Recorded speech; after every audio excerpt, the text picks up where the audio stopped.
Cool mountain rivers and streams wind through the valleys of the Alleghany Highlands. Just 3 miles from downtown Covington, historic Humpback Bridge crosses Dunlap Creek.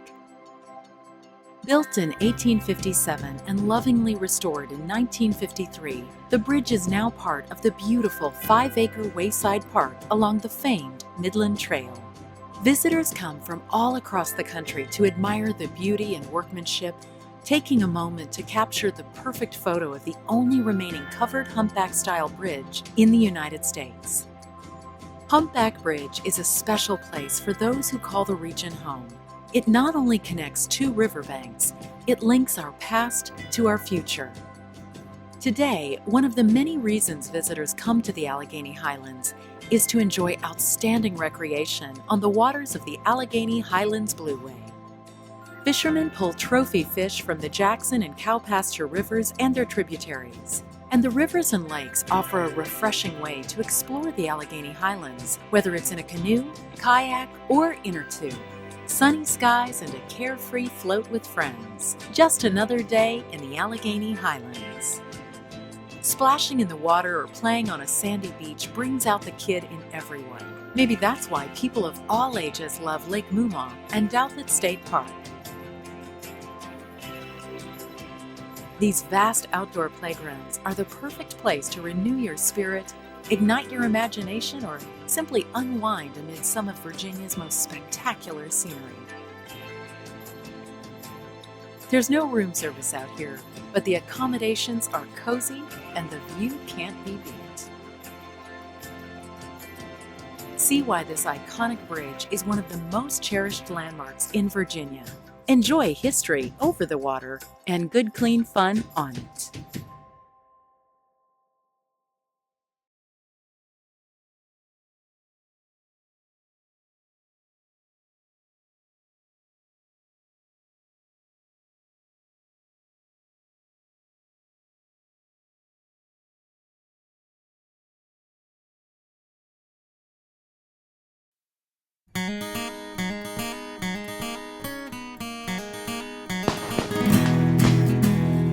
West Virginia, the new state, a rugged, beautiful land, but war-wasted by the occupying armies. Rider and horse dashed into the stream. Many anxious hearts watched the desperate struggle of a brave man with the mad current. So Lincoln's got to make a decision. And on June 20th, 1863, he signs the statehood bill making West Virginia officially a state. Well, you can see the town of Hillsborough in the valley down below. That's where General Averell had his headquarters the night before the battle. I just sat in the door and listened to them and prayed more fervently than I ever had done that our brave, noble Southerners would be successful. My command has marched, climbed, slid, and swum 355 miles. William W. Averell. There was no better or more successful raider in the Civil War than William Woods Averell. The beautiful Humpback Bridge here at Callahan. Luckily, Averell never felt the strategic need to burn it.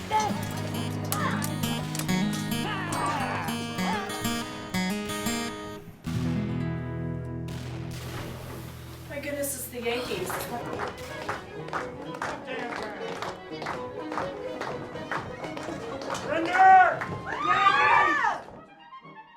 The only way we could keep on this perilous mountain path was to hold unto the tail of a horse in front and the rein of the horse behind. God only knows how we got out of that mountain gulch. The water was mid-rib deep on the large horses, and the current so strong the animals had to be kept with their breasts up the stream. Great neglect exists at this time in relation to the history of the part taken in the Great Civil War by loyal West Virginians, who stood so firmly for the preservation of the Union.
When you wake, you shall have all the pretty little horses, blacks and bays, dapples and grays, all the pretty little horses.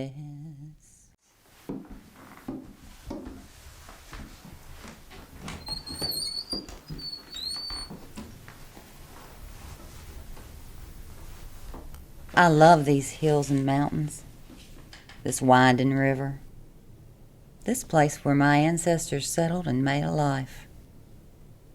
I love all they did here. They lived with full heart and purpose. These mountains and villages, all of Alleghany County echo with the stories they've told us. True stories. And here's one. On an icy cold December night, during the War of Secession, 2,500 Yankee soldiers came through Covington.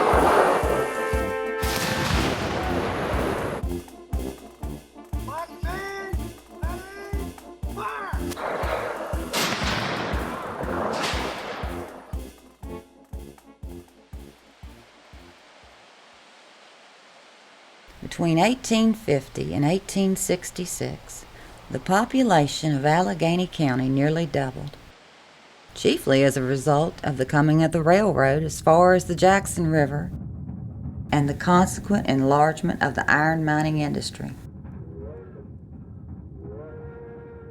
When the Civil War began, there were nearly 7,000 people in Alleghany County. It was counted as one of the poorer counties of the Old Dominion. Mostly family farms. The Jackson River winds around the fertile land that became our village of Covington, the county seat. During the Civil War, the hardships were most noticeably felt by the women of Covington, because all the able-bodied men had gone to fight the northern invasion. The shortage of farm labor was most acute, there being times when there was scarcely a boy at home above the age of 12. Younger male slaves were sent away to work in the forges and salt works.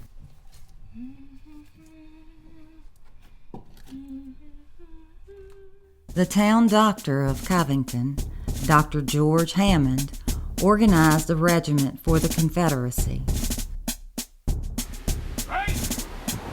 The local men drilled and trained in the courthouse square. Dr. Hammond's passion for the cause was so great that he bid farewell to his wife and children to lead the regiment into battle.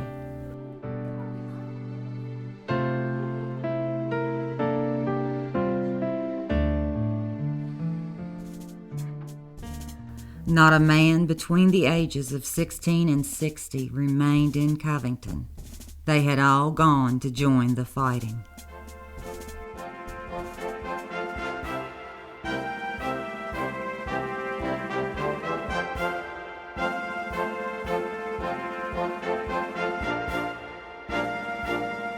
In December 1863, Union General William Woods Averell led 2,500 mounted infantry from New Creek, West Virginia, on a surprise raid to Salem, Virginia, with the goal of doing great damage to the Virginia and Tennessee Railroad in Salem, and thereby disrupting Confederate supply lines to the west. Private property was untouched by my command, and the citizens received us with politeness. It was intimated to some inquisitive ones that we were going back to Buchanan, but about 4 p.m. my command quitted the work of destruction and returned upon the road it came some 7 miles, when it halted for the night. During the night of the 16th, it rained heavily, and also the ensuing day and night. My column was caught in the many windings of Craig's Creek, which was now swollen to a dangerous torrent, which uprooted trees and carried them away. William W. Averell.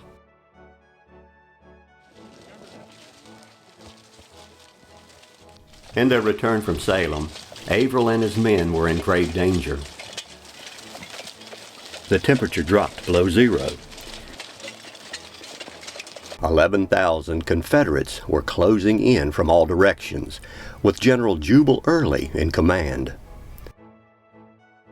John Imboden, the first Confederate leader to discover Averell's movements, led his cavalry up the Shenandoah Valley.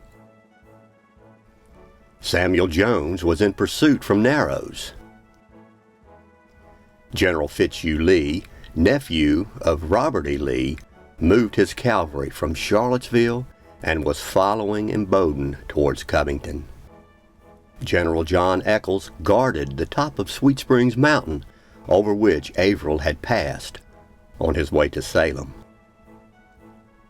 McCausland, Breckinridge, Walker, and Thomas were also in pursuit. Another Confederate brigade under William Lowther Jackson was placing itself in front of Averell, between Covington and Clifton Forge. Colonel Jackson, cousin of the famous Stonewall, had obtained the unfortunate nickname of Mudwall for his previous inability to stop Averell's raiders. He now had another chance to prove his worth. I'm satisfied that they are moving on the Rich Patch Road route. Information about is that they are moving via Potts Creek and will turn up at Sweet Springs. But I am convinced that they are moving down Rich Patch Road to the Island Ford Bridge into Covington. I directed Lieutenant Boyd to ride rapidly to the bridge and to ensure its certain destruction. Colonel William Lowther Jackson.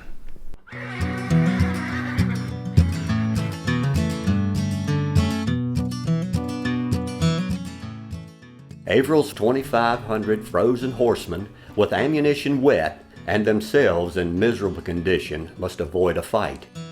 A Union sympathizer from the Rich Patch community showed the Yankees a shortcut to the Island Ford Bridge that the Confederate scouts overlooked. While Colonel Jackson waited in ambush at the base of the main road, Averell's forces stealthily moved around him through an icy, narrow defile to emerge by the river through a railroad culvert. Communication was chaotic. Many dispatches were intercepted or not received. Troop movements were confused. The Confederate and Union forces were just 1 mile apart, with the Yankees slipping by on a small, icy, and perilous trail. I've dispatched several couriers to the bridge to order its destruction. However, a considerable force of the enemy, by some route that has not been explained to me, has broken through to the bridge. The approach to the river is through a gorge, below the first bridge. There, the pike from Covington passes along the right bank to Clifton Forge and Jackson's River Depot, where Jackson has 1,000 men.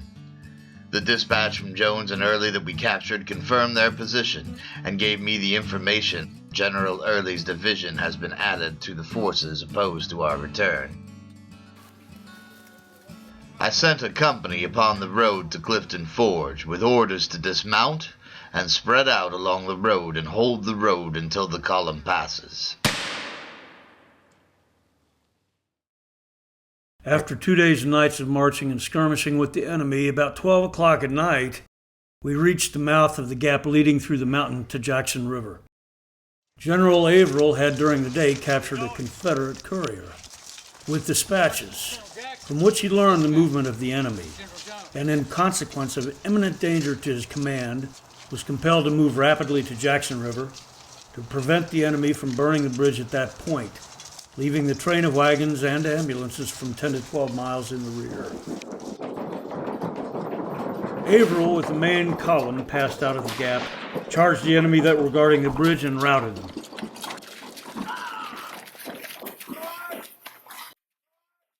The Confederates, under General William L. Jackson, took possession of the gap and quietly awaited the approach of the train. The night was very dark and cold. I have moved Colonel Arnett up the Rich Patch Road to the point where the enemy turned off and ordered them to close in on the rear. The movement was a success. The command of Averell is divided, one portion across the bridge and the other on this side. Citizens who have known the river all their lives have assured me that it is not possible to cross it at any ford in the county for at least 2 more days of dry, cold weather. The company was left to hold the bridge for the main body, while the rest of us rushed on to Covington to seize another bridge over the same stream on the opposite side of the town. Moving to Covington, we took the town from the rear. It was midnight and past when our advance entered the sleeping village. Our noise and clatter soon aroused the people. Stables were searched for horses, now so sadly necessary, until quite a number was gathered. The second bridge was easily taken. Lieutenant Wingfield, with a small squad, rode through it to the reserve post and quietly took the bridge. No language can tell the suffering of our men. We've been in the saddle night and day, save for a few hours between midnight and day, for 5 days, 4 of those without food. Some say Averell's men were generally well behaved, but they took liberty in entering private homes to get warm and took what food they could find. Soldiers entered the home of Annie Scott, where Emma Scott Hammond, the wife of Confederate Colonel George Hammond, was staying with her children. When you wake, you'll have cake, coach and 6 little horses, blacks and bays, dapples and grays, all are free.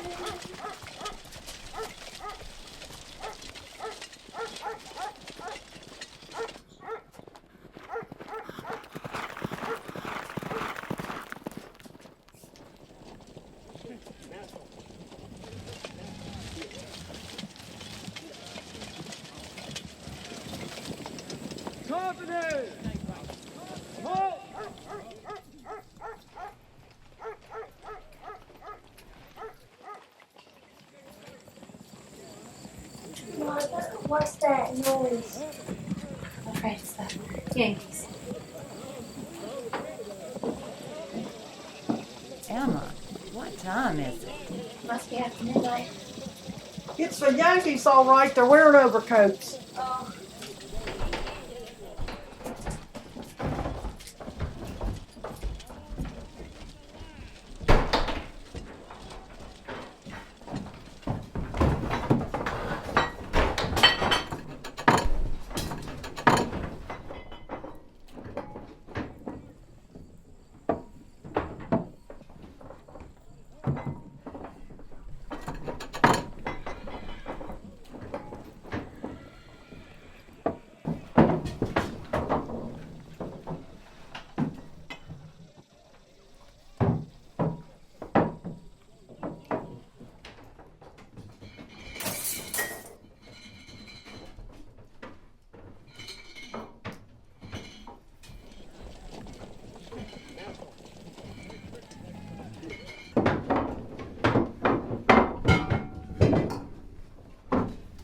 You can't take that. That's my grandmother's. What a pretty ring. Leave her alone. Excuse me, miss. May I come in and warm myself? I'm froze through. Well, you may as well. Your men have taken over the whole house.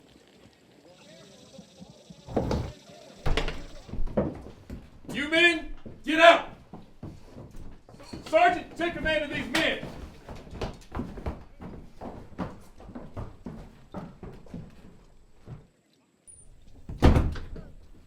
Excuse my men, miss. They have had nothing to eat for days. I will post a sentry outside your door and try to replace your supplies. May I rest a moment by your fire?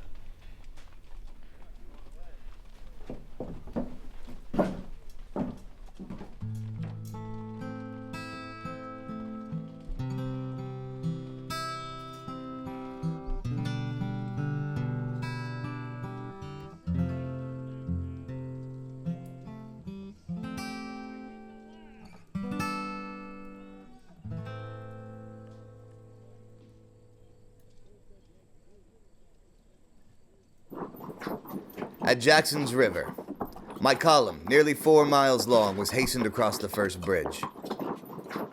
When all had passed but my ambulances, a few wagons, and a regiment in the rear, an attack was made by Jackson's force. The company on the Clifton Forge road was driven away, 3 ambulances were captured, and an effort was made to take the bridge, which was unsuccessful. A night attack is always appalling, even to experienced troops.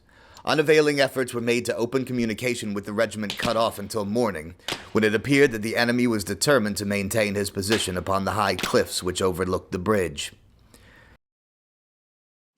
Finding it impossible to dislodge the enemy as long as the bridges remained, I directed them to be destroyed.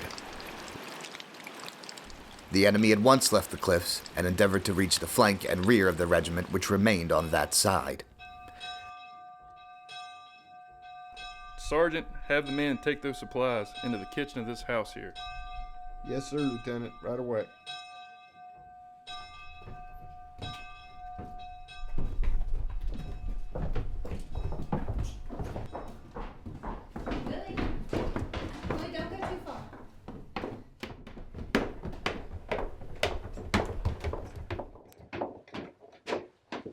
We're going to church. Yankees or no Yankees.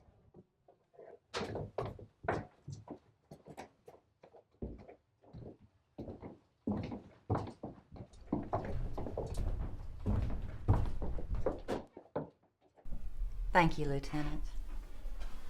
Miss, do you have any protection? Any weapon? No, I do not. Keep this for your safety. We're pulling out now, Miss Scott. We have orders to burn your town's bridge. It's been a sincere pleasure meeting you.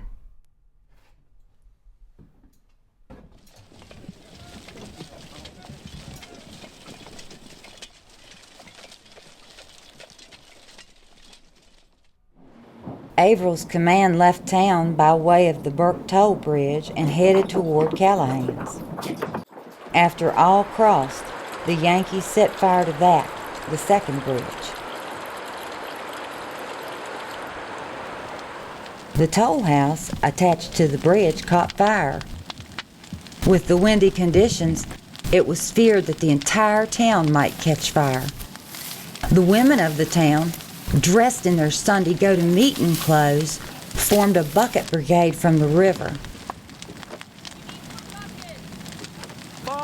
An elderly black man, John Hunter, climbed to the roof of the Burke Toll House, and the women handed buckets of water up to him, and together they saved the town.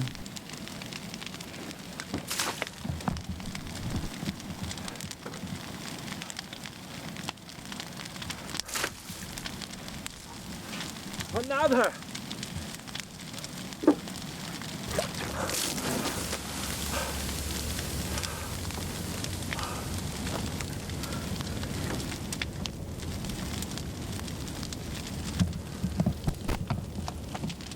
Averell had given up on his lost regiment of about 500 men. Fearing that the rest of his troops may also be in jeopardy, he was compelled to move his force toward the safety of their base in the new state of West Virginia. During the night, the enemy has moved from our front to our rear. supposing that we would not cross the Jackson River.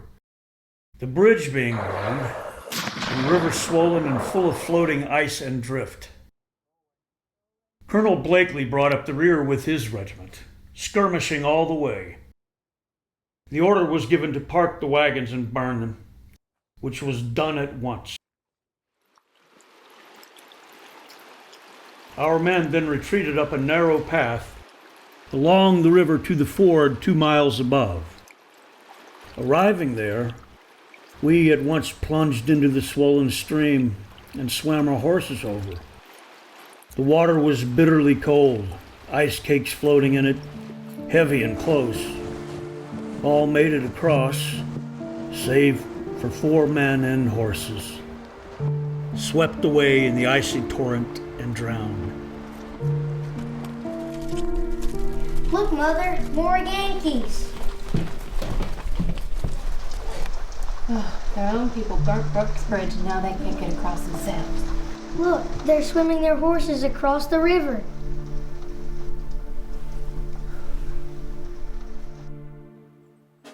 The raiders have escaped, not however without damage or loss.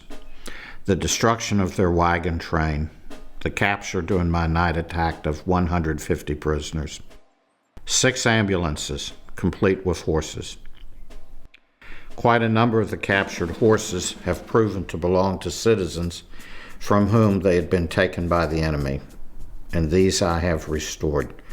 There was also recaptured a number of slaves, all of whom, but a few, have been restored to their owners. The others are in jail at Covington.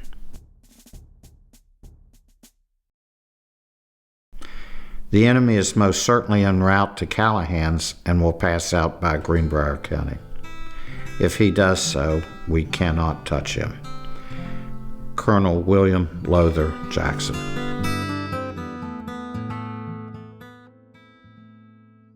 Early was late. My command has marched, climbed, slid, and swum 355 miles. William W. Averell.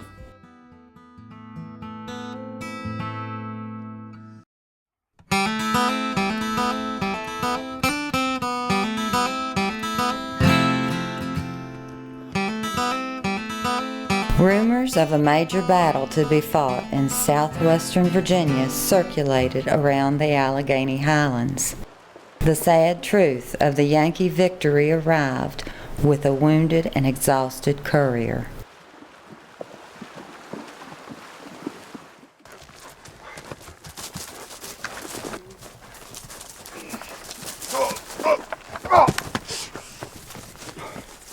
Boy. Take us to the courthouse. Yes, sir.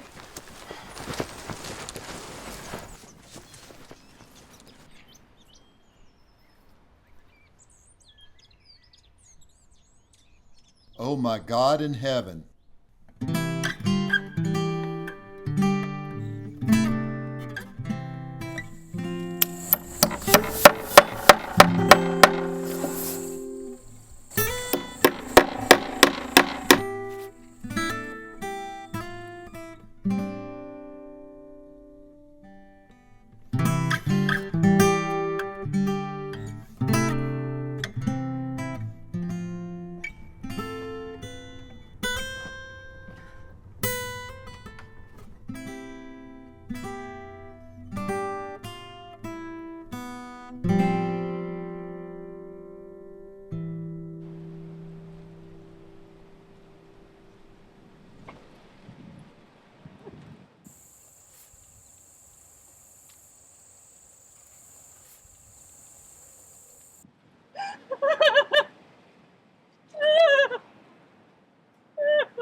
could you do this to Emma?